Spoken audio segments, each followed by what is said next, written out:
अस्सलाम वालेकुम dear students, मैं हूं आपका physics teacher Usama Naseer.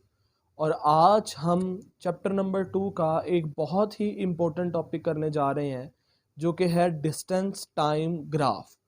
I suggest you कि इस लेक्चर को सुनने से पहले आप मेरा जो ग्राफ वाला लेक्चर है उसको ज़रा ध्यान से सुन लें। वो लेक्चर आपको टॉप राइट कॉर्नर में इस वक्त नज़र आ रहा होगा।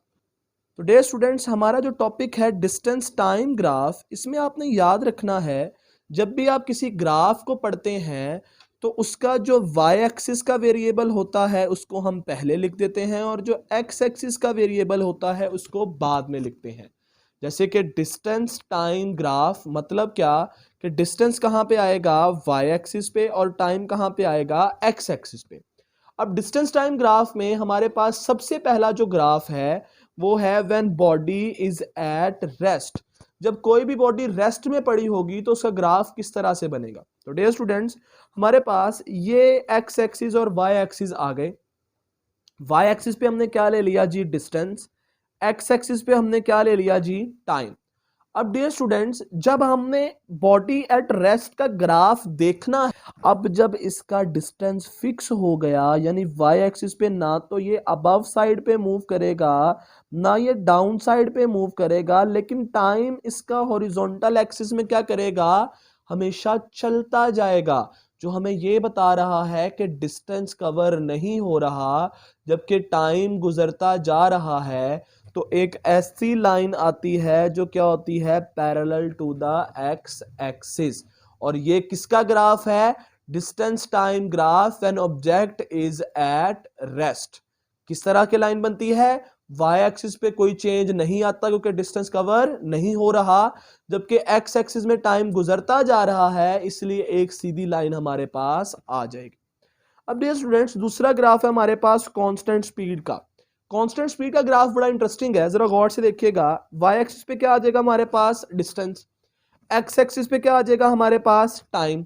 अब हमने इसको पैचेस में तकसीम कर लिया, यानी ये पहले 5, ये 10, फिर 15 सेकंड, फिर 10 मीटर, 20 मीटर और 30 मीटर। अब हर एक पॉइंट के ऊपर आप लोग स्पीड निकाल लें। गौर कीजिएगा, हमने क्या निकालनी है, स्लोप।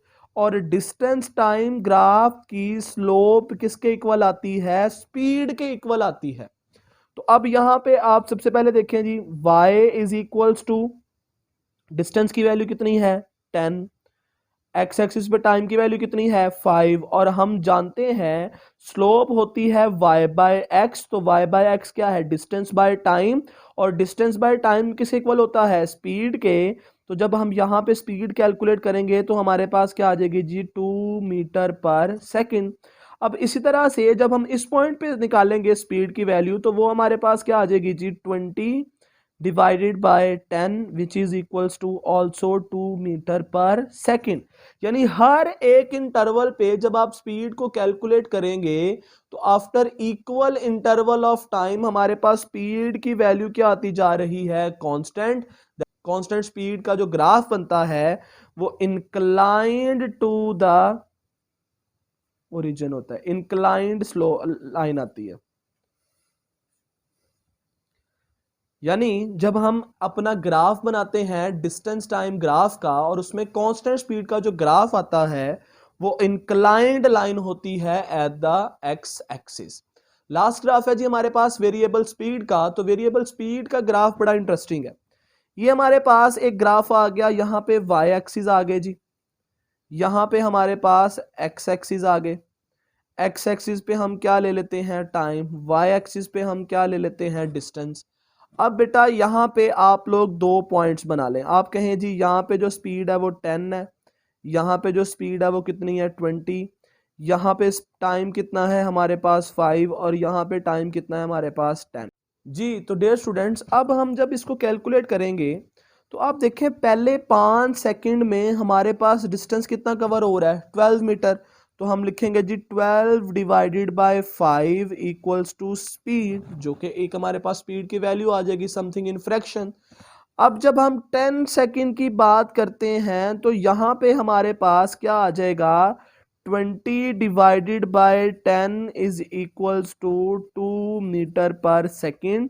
जबकि इसका जो जवाब होगा वो समथिंग 5.2 मीटर पर सेकंड आ जाएगा, 2.2 मीटर पर सेकंड।